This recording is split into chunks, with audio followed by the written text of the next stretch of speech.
Hello, Doctor Who fans across the world. This is another episode of Who Corner to Corner. I'm Paul, and as always, I'm joined by my very good friend, Geoff. Say hi, Geoff. Hi, Geoff. Excellent. That joke never gets old. Hey, it's great. If you're wondering what this episode is all about, let me tell you right now. Do you know as much as we do that there has been a huge amount of news in the world of Doctor Who? Obviously, as we pass the end of one Doctor's era and look forward to commencing another Doctor's era, it's always a little bit disruptive, perhaps a little bit upsetting. So we thought we would look at all the rumours, speculation and news stories flying around, attempt to assemble them into one giant cake and then eat it. So, welcome to that show. This is that show, is it not, Geoff?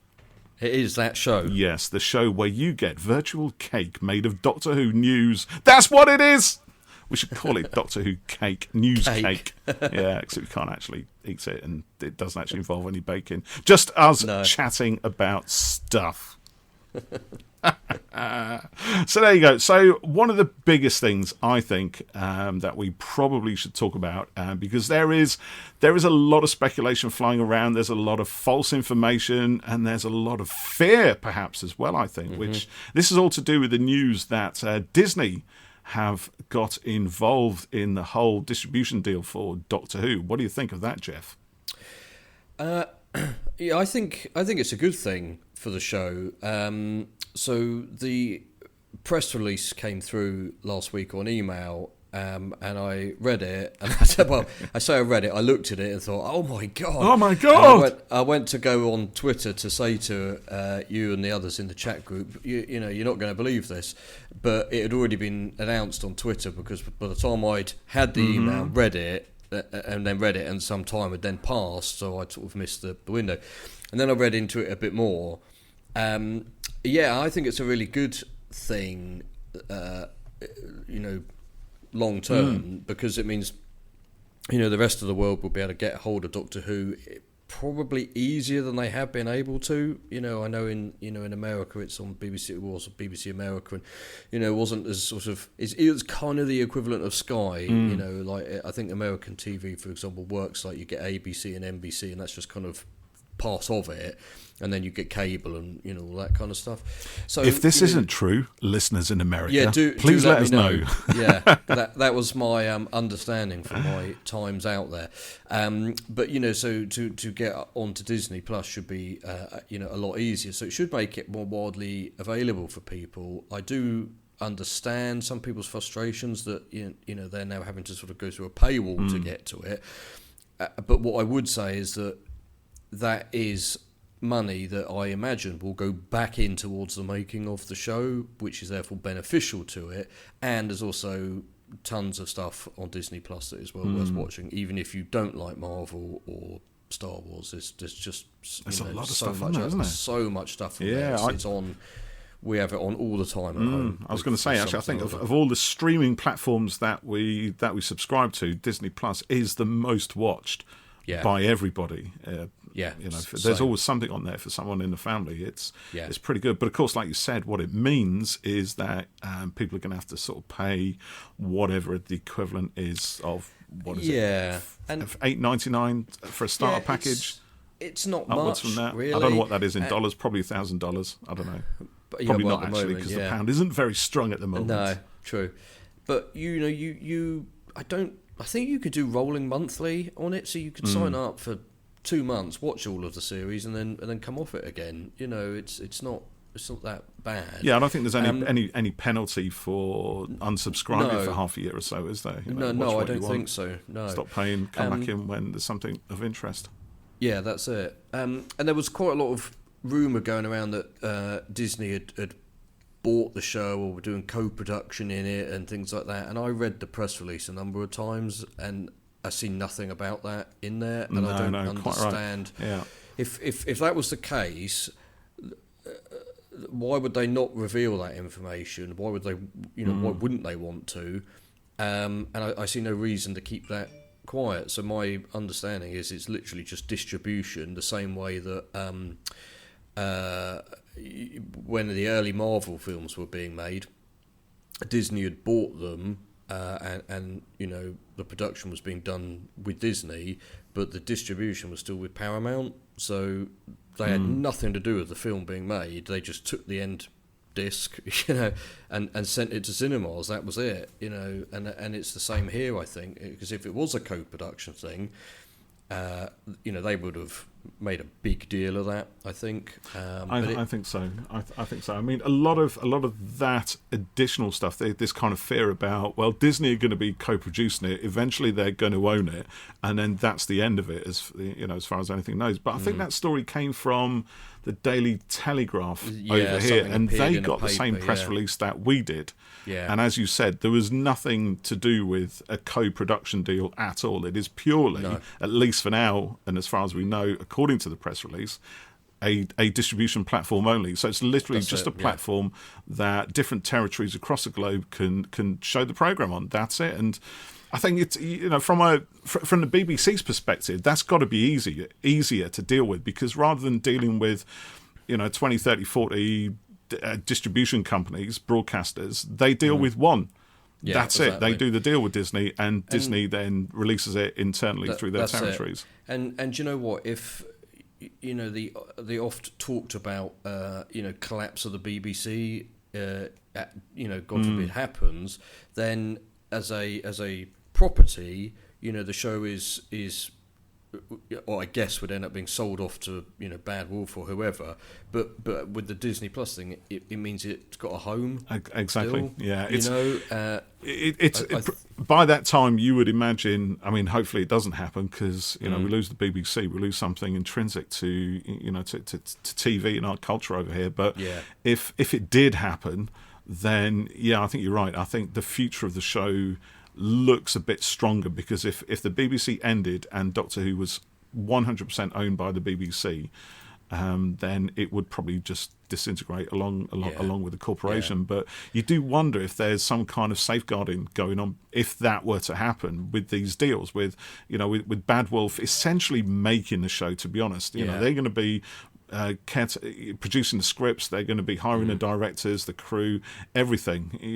Like they do with his Dark Materials, everything to do with Doctor Who will be made by Bad Wolf. BBC may have some creative or editorial decisions, I think they will, because they own it, unless there's things that are not. It's almost like a licensed property then, isn't it? The way I see it, probably one that has a little bit more. That is still a little bit closer to home than a kind of Snakes and Ladders game with a few Daleks and the Master on it chasing you up and down and what have you. But it's because this is the core show, isn't it? This is the core property. We're talking in very corporate terms, but of course these things are corporate deals, aren't they? The BBC is a corporation, Disney and Bad Wolf, they're all out there to make money. And of course, don't forget, Bad Wolf also has some investment from Sony as well, does it not? Well, it does, and I think again there was confusion over that, because they own a stake in Bad Wolf as a company, much the same way they own a stake in other companies. I've just for some reason thinking of that. You can't remember any offhand. No, well, I was thinking of Illumination, the company that make Minions and stuff like that. It's an independent company, and all their stuff. Well, a bit like Pixar. Pixar was an independent company, and Disney bought it, and they are still standalone. But they get the might of Disney behind them, and then Disney earns some money out of them as well. So it's a good thing for for everyone. On that side of things, and I think that Sony will put money into Bad Wolf. They'll make there'll be a return on it, but owning a part of a company is totally separate to having ownership of a property. So again, unless something is being hidden, they've got nothing to do with the creative direction of Doctor Who. They'll make money off of it, in quotation marks, by the way of Bad Wolf making profit as a company. And people have been worried, if Disney are involved creatively, which they're not, but, they'll Mickey Mouse it. Now, personally, as a Disney fan... Well, like they did with Star Wars. We're still waiting for that to happen. Exactly, and the same with Marvel. I'm a lot more into my Marvel than Star Wars, but you like Star Wars as well. But, I see... nothing changed in terms of well no, actually that's not entirely true. I was to say nothing changed, but what did change for Marvel was Kevin Feige was able to take control of Marvel Studios. Yeah, which he hadn't been able to do previously, had he? Up to that point, there was so many restrictions and things, and he went to Bob Iger at Disney and he said, "I'm going to leave unless I get complete control," and that's how things like Black Panther and Captain Marvel were able to happen. Well, look at that. Suddenly we got a much more diverse set of superheroes, didn't we? We got much more inclusive and progressive storylines. Yeah, and you know the franchises as a whole have picked up a whole bunch of new fans worldwide. So yeah. Exactly. For me, that sort of change is only very positive. And I know Disney come under criticism for what they do behind the scenes, taking over companies and probably firing people and what have you. I don't know. There are a lot worse companies outside of Disney for that. And to be honest, what we see right on the very, very edge of the fringe, we don't know what goes on right at the centre, basically. No. We hear rumours, stories, speculation, third-hand stories, and it's we don't know what goes on really in those circumstances. No, we don't. And I like to think, and of course, like you said, they are a corporation, but I do believe that these companies, obviously their goal, like most companies, is to make money, but there is a genuine creative interest at heart, and a really good book is I think it's called Ride of a Lifetime, which is the Bob Iger book. So he was running Disney for a long time, and he brought them back to a golden age, and his journey is all about how he started on running on TV and stuff, and he built his way up, and of course he's going to be firm and tough when he needs to be, but his general approach was, by being a decent person, you're going to get further. And he talked about taking Star Wars and Marvel and things like that and buying them to give them stability and a home, and the benefit to Disney and to the companies. And again, of course, there's a financial element to it, but when you read that book and you see the kind of care and investment that goes into things, you sort of, for me anyway, yes, these people they believe in it and they want it to succeed and do well, and I think that's how, although people obviously will criticise, I think it's how the Marvel films have maintained a quality, and but it's different stuff to, and we've talked about this before, like Taxi Driver or The Revenant or something, but it's still character led, and it's not just It's not just action-packed blockbuster action for the sake of it. No, exactly. There is a grounded reality to it. In amongst the fantasy, obviously. And you're right, actually. I think you're right, because the other thing as well, you look at the kind of wealth of content that these properties have generated since Disney took them on, since Disney Plus started, really, in the last couple of years. I mean, it's kind of exploded. We've got Marvel TV series, we've got Star Wars TV series. If my 7-year-old self was to jump forward in time and look at what he was able to see on the TV right now, it would just be amazed. Well, kidding. He is, sort of 50 years old. He still is amazed. It's incredible, really. And to be fair, the quality of most of that stuff, in my opinion, is actually really, really good. So even if Disney did in the future have some sort of creative input into Doctor Who, it shouldn't be a bad thing. I don't because think so. The quality is very high. The bar is right up there, and of course, the budgets are much higher as well. So, and the thing is, anyone who says, what do they call it, the MCU and all this, and they dislike that character and this character, forget them people. Well, that's it exactly. I they're literally moan care about nothing everything. for what those people say, because they're coming at it from a very bad place, and that's the sort of place where we want to move away from. Yes. Exactly. Yeah, it's an old-fashioned view, and not welcome. No, in the modern world. So I think the Disney Plus stuff is very exciting. So I'm interested to see where that all goes. Of course, we've got a year before anything happens. Well, we do. We've got to hang on. We're not going to be getting marketing stuff happening every week. Well, you say that, Geoff. You say that, mate. Well, because now we've got Russell T Davies in charge. He does seem to like putting things out there. It's almost like I get the impression he's so full up with his stuff he can't contain it in his head, and it's only because he's surrounded by a group of sensible-minded corporate executives that they say, okay, Russell, rather than just putting this stuff out there, let's make a plan. Oh, yes. Oh, a plan. I love a good plan. I can just imagine him saying that. And then, of course, they sit down around the table and just knock stuff out in a slightly more planned yet still somewhat chaotic manner. That's another, that's an interesting, because it's not all down to him. And, I think that putting information out in a timely fashion is good. I want to watch it next November, and I don't want to know everything. And that was one of the Chibnall era strengths for me.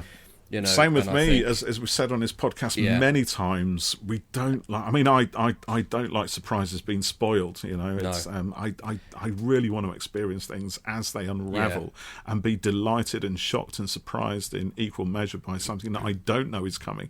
Having said that, there is a case to be put forward for sort of teasing or leading with something which at the time, seems surprising. If you think back to, actually, you say this thing about Chris Chibnall, but he did spoil, I'll say spoil in inverted commas, the fact that we were going to see Tegan and Ace again.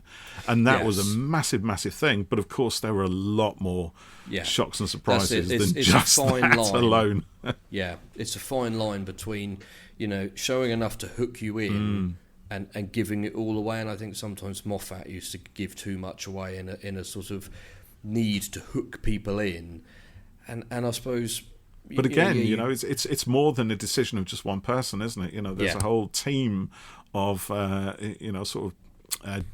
marketing executives and researchers and people who are sort of feeding information back in from the ground, as to what the viewers expect. They're looking at demographics, they're looking at behaviour patterns, they're looking at viewing behaviours, all of this kind of stuff, and feeding it back in and making a joint decision within that team as to how they're going to plan this stuff out, what they're going to release.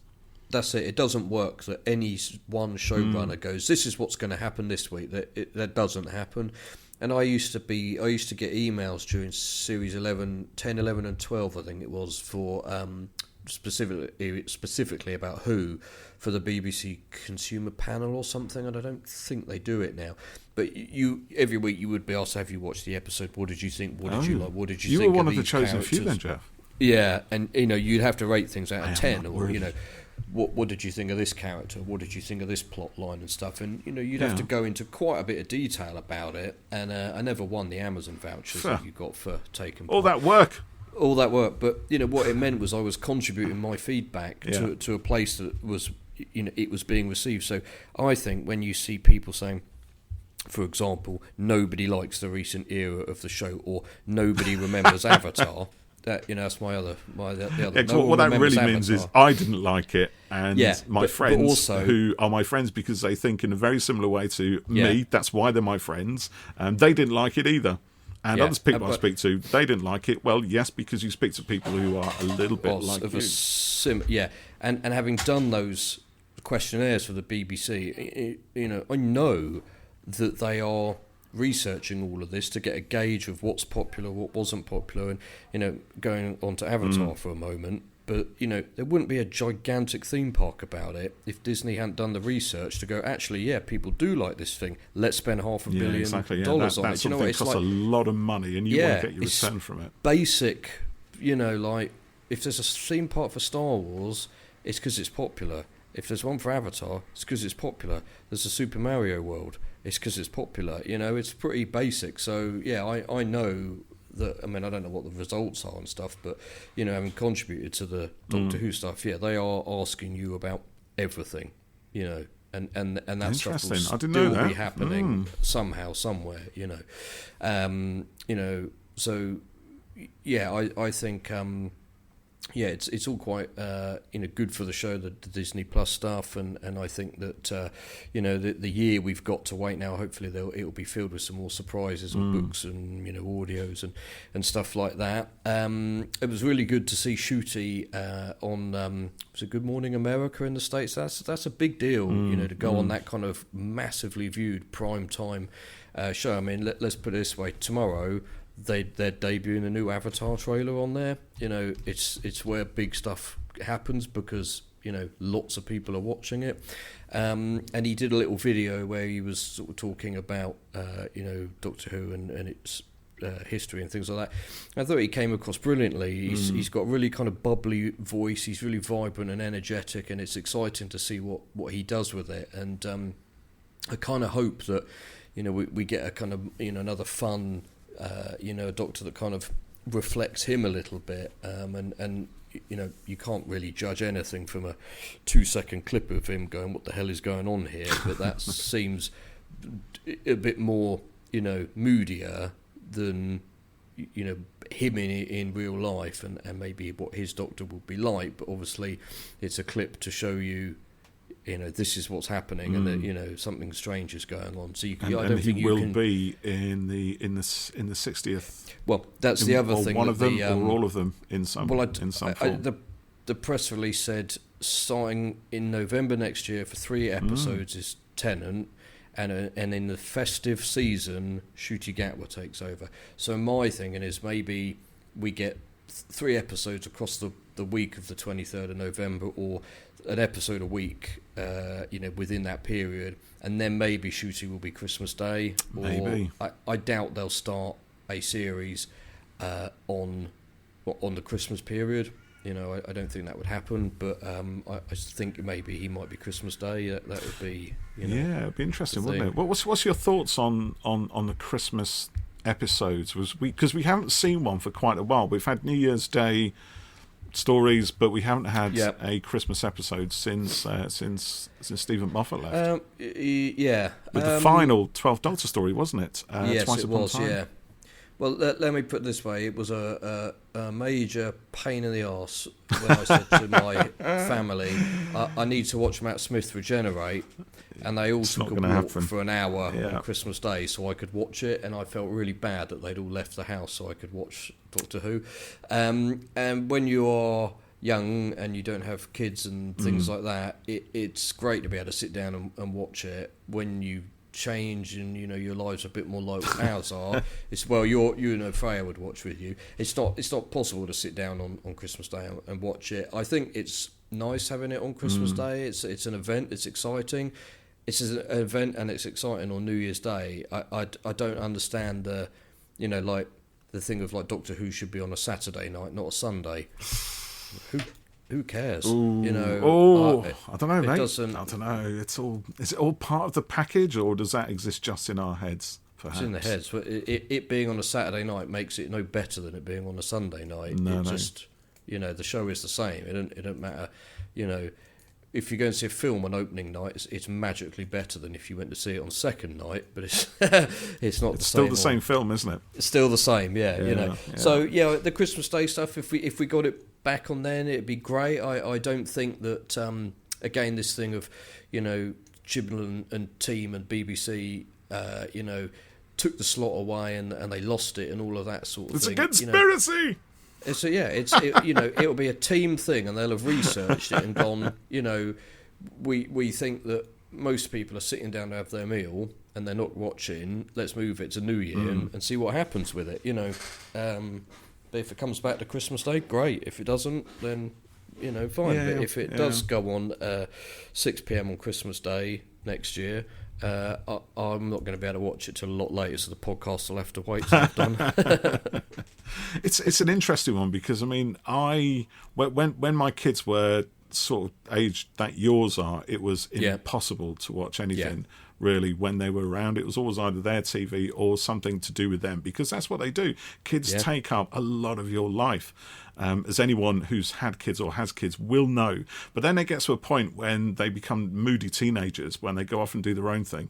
And then you start to get some of your time back. Yeah. And you're quite right, actually, because and especially with Freya being a bit of a Doctor Who fan by this time as well, when Twice Upon a Time was on, I think that was actually the only time I'd ever been able to watch one of those Christmas episodes on Christmas Day live as it went out, as it was broadcast. And that was literally because Freya said that's what we're doing, and we were up at my my in-laws house, And actually, my father-in-law came in to watch it with us. Everyone else, and we're talking, when everyone else, I mean literally the whole family. So there's cousins, there's aunties, uncles, and like a lot of places at Christmas Day, the house is filled with people. Everyone's drinking, playing a few party games, playing a bit of music. All that stuff is going on. It's really difficult to actually watch something, even if that's happening in another room. I mean, we don't live in a big stately mansion or anything where we can, swan off and lock yourself. Get a monorail off to the West Wing where nobody lurks apart from this great big giant home cinema system or something. So it's a difficult one, but I don't know. There is something about, just going back to what you're saying about the Saturdayness. I remember when Colin Baker started his first proper season 22 with Attack of the Cybermen, and that was a return to Saturday nights, and it was much hyped. It was a big thing, Doctor Who back in its traditional home of Saturday nights.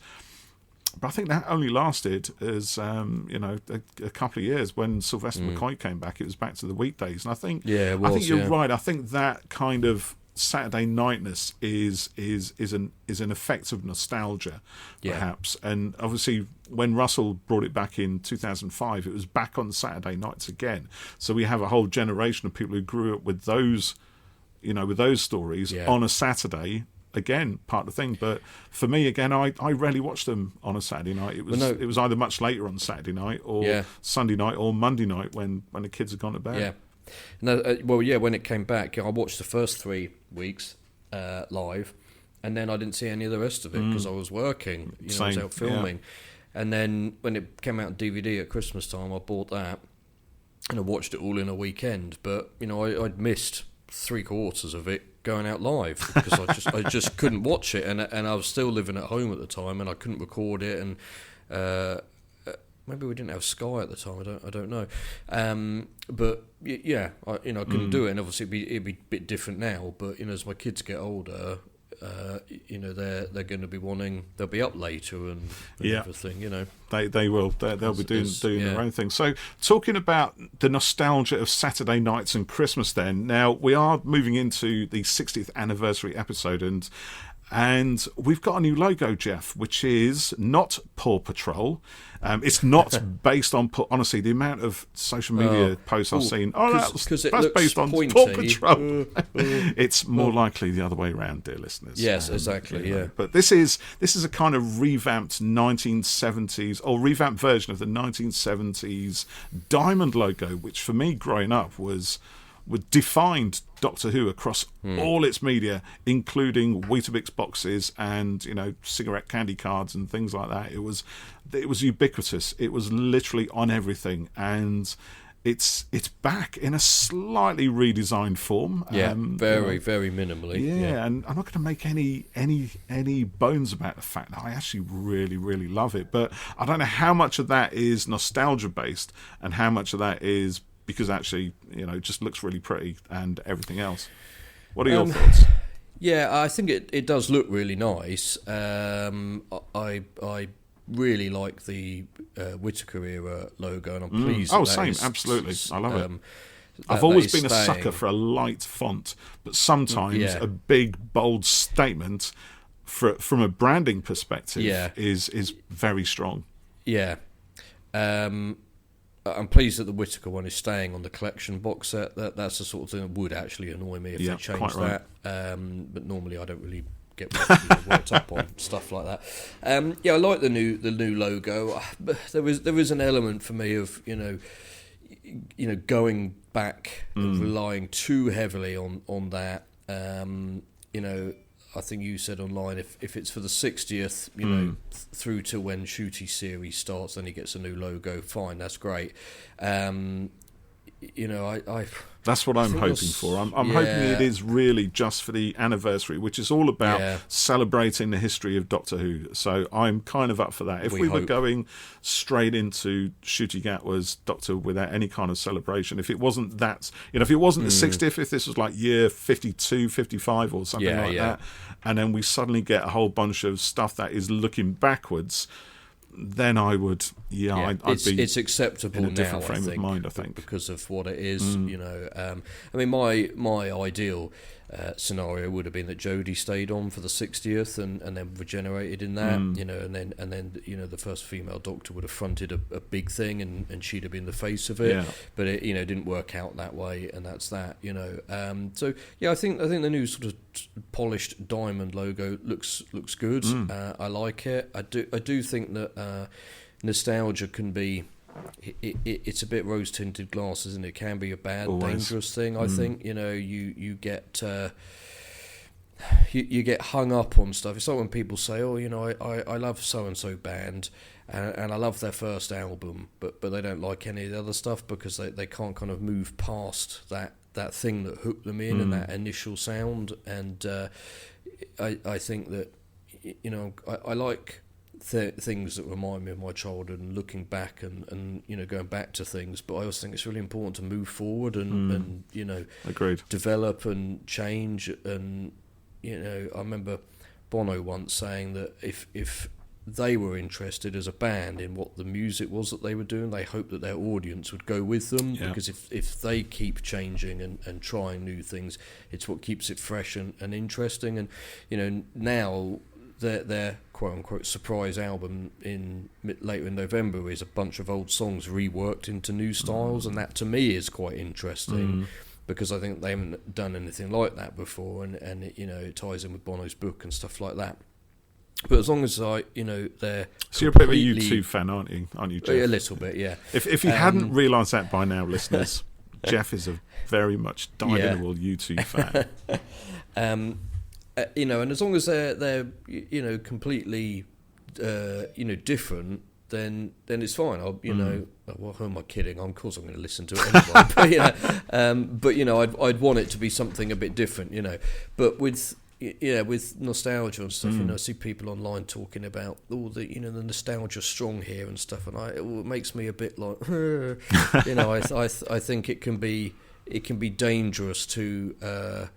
And that's a very overblown statement. It's dangerous, but to cling to things from the past and want it to be exactly the same, and because that's the way that disappointment lies often. I think and so I'm cautious of it all at the moment. I don't want to be looking too far back.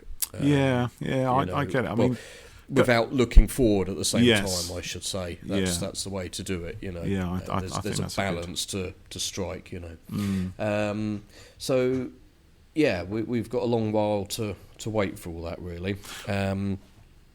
We do, yes. Say? I was just going to say, actually, don't forget that back in the day... Back in the 90s, when there was no Doctor Who apart from the McGann story and also all the Virgin New Adventures and everything else. So the Virgin New Adventures kind of clung on to the McCoy logo, which made sense. It featured that Doctor. Yep. Then we had the Missing Adventures, which used a very polished silver version of the Diamond logo.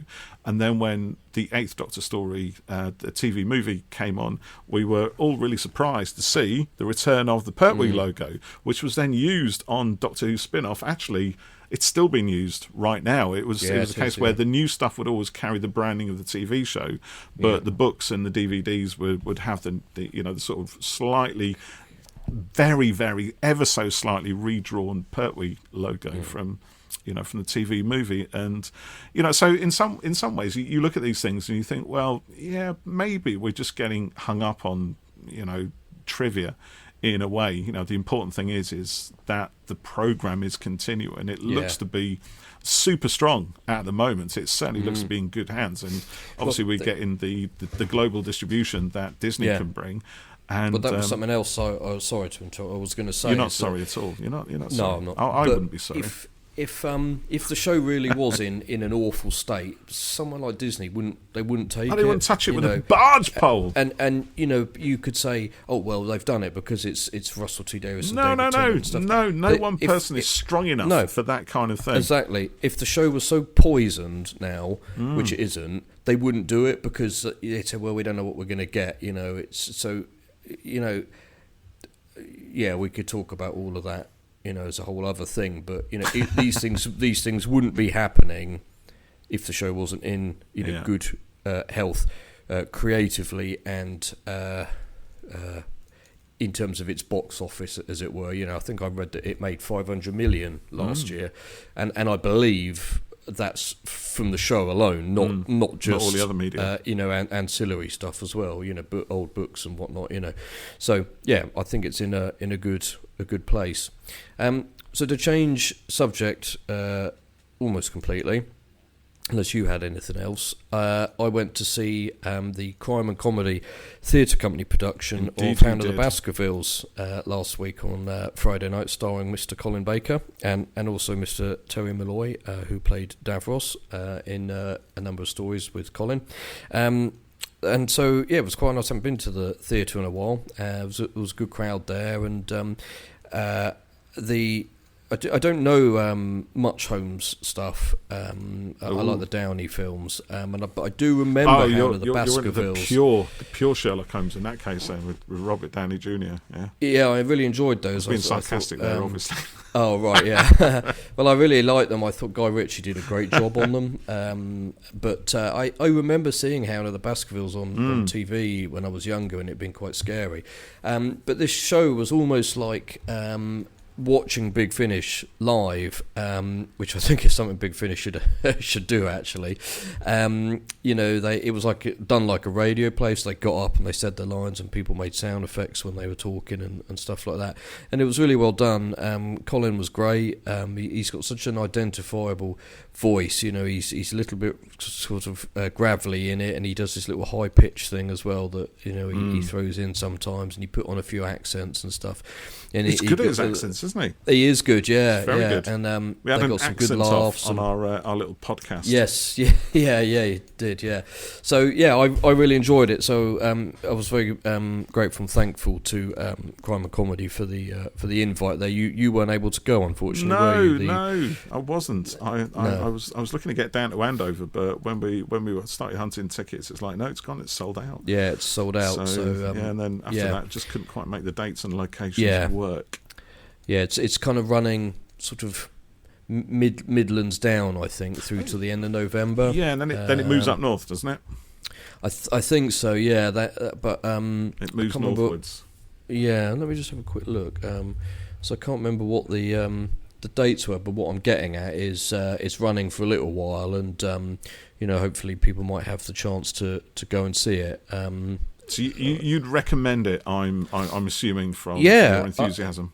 It was, I really enjoyed it, and it runs through to 20th of November in Paignton, Andover, Shankly and Portsmouth, so quite a few places. And I've just seen they've got a play coming up. Oh, it was earlier this year. It was directed by Louise Jameson. Indeed. So yeah, it was good fun. Nice to do something a bit different. I must have. I'll be honest. I hoped I might get to go and say hello to Colin, but I didn't want to kind of go and stop banging on the stage door. Stop banging on the doors, mate. Oh, it's you from the podcast. Yeah, but I thought, what if he doesn't remember me? And which why would he? He meets a lot of people, and I thought, maybe they might come out afterwards and meet people. But I thought, well, perhaps they won't. So I made a I'm sure he would remember you. I'm sure he does remember you, Geoff. Hopefully, yeah. So, but maybe there'll be an opportunity another time. But so, because all right. So, what I'm intrigued about, because you said it's like a Big Finish being recorded, and Colin said it was like the actors sort of running up to the mics and stuff like that. So, and I'm just trying to picture it in my head. Are they kind of sitting around until they speak, or are they doing something to watch, or how does it work? But without giving too much away, obviously. But yeah, well, it's quite a stark production, really, in a way. The set is sort of faux wall type thing. Faux wall. Yeah, fake wall. Fake wall. Right. There's a carpet rug mat thing. So is it like Sherlock Holmes's kind of pad? No, not really. Not quite like that. It's like a studio recording. There's a girl at a desk thing, and she's got an on-air sign and a computer that she triggers sounds off of and stuff, and various like a mini door, and she's in view, is she? Yeah, you see her. Yeah, so it's like you're watching an old style recording, radio thing going on, and they get up and do their lines, and then they sit back down and sort of go up and down as the script requires, and then so they kind of hold in the scripts as well, like they sort of run up and say, and then it gets quite kind of energetic, is it, when they're all speaking? Right? No, it's not like those bits on Whose Line Is It Anyway, where they throw out gags and have to bounce them back off each other and stuff. They're obviously following a script, and they are holding. Each got a folder with the script in, and part of me was like, are they just reading it as they're going, or have they learnt it, or is it just a crutch for them? But no, it doesn't matter, because that's how. I mean, if it was me, it would be my actual lines on the script, just in case. But that's how it would be in a studio like that, So, and then there's the girl who's at the desk, she does sound effects, so she'll crumple paper and turn things over and walk boots on gravel and stuff like that. And then someone else, she says she's got lines, but she has to pick up the coconut shells, the hoof noises and stuff. It was really well done, and it was just sort of an evening in the company of some good actors telling a well-known good story, and doing it in a way that you can watch the show but imagine it in your head as well. So there's no sort of production. We don't get to see a ghostly giant dog and stuff like that. That's all in the imagination. That's brilliant. I love those sort of things. So that's what I mean. It is Big Finish, live or any audio drama. It was very good. I enjoyed it a lot. Excellent. So that's Colin Baker and Terry Malloy. Yep. Coming to a theatre somewhere, hopefully near you. Somewhere near you, yeah. Only in the UK at the moment, so sorry, listeners abroad. You're going to have to listen to stories about this third hand. So but no, it was good, and like you said, really kind of the Crime and Comedy Club to it's really good get you out there. So that's awesome. Brilliant. The reason we're talking about Colin, well, apart from that, is that this Sunday we're releasing our podcast interview with Colin, which is an absolute cracker. We had a great time talking with him, and we think you'll have a great time listening. You should know that it was recorded before The Power of the Doctor. Yes, it was.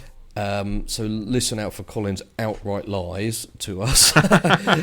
Which he was good at not giving anything away, wasn't he? He was very good. That's the very actor's good skill, isn't it, right there? That's it. Yeah. So it's a really good listen. So do keep your ears out for that. And we're also running a competition as well at the moment, aren't we, Paul? Do you want to talk about that? We are indeed. I can do. We're giving away a calendar, are we not? A Doctor Who 2023 calendar, absolutely free of charge to one lucky winner.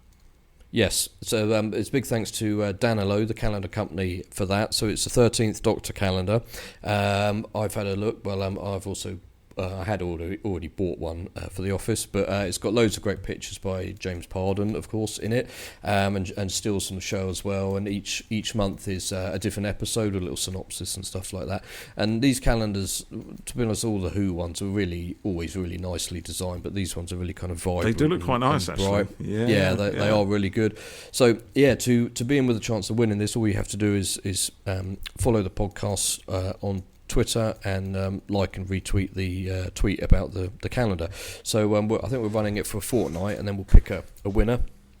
We also need to pick the winner of our digital Doctor Who role-playing game. We do. Prize as well. That looks awesome, actually. I started reading the book for that, and I think it'd be quite good fun, because essentially you're making a story and playing it. As you go. Yeah, and we had a couple of people say we should do a podcast where we play it, and you and I talked about this, and we weren't sure whether it would work. I don't know how interesting it would be, really, to anyone not involved in the game. Yeah, but know. Now that if you disagree, let us know if you are interested. Yeah, Now that I've read the book a bit more, the instruction manual, I see what's involved and how it works, and it is a lot more than rolling the dice and saying, "Oh, right, hit 7 and defend 4" and this sort of stuff. It's you'll have to have a look at it to see. Do you have to drink cocktails with it? Every time you make a move, you have to have a tequila or something like that. You could add that. That would make things interesting. Yeah, but I think it could well be